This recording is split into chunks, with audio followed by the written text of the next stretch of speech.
Bölmə 3, dinləmə mətni 3.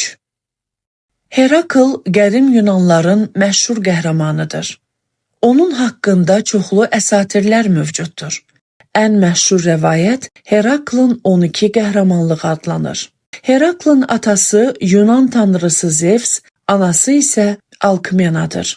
Doğulanda ona Herakl, şöhrətlənmiş qəhrəman adı verilib. Herakl uşaq yaşlarından güclü və cəsur olmuşdur. Ox atmaqda, qılınc və mizraq oynatmaqda, cəng arabası sürməkdə çox bacarıqlı idi.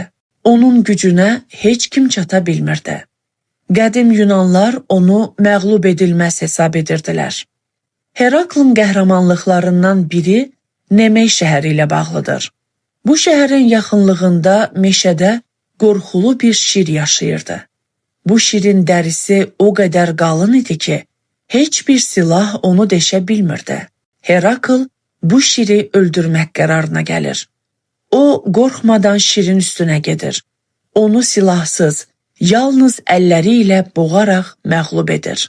Sonra şirin dərisini soyub özü geyinir. Bu hadisədən sonra Herakl üzərindəki şir dərisi ilə daha da qorxulu görkəm alır.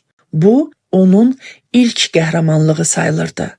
Daha sonralar Heraklın igidliyi və gücü onu əfsanəvi bir qəhrəmana çevirdi.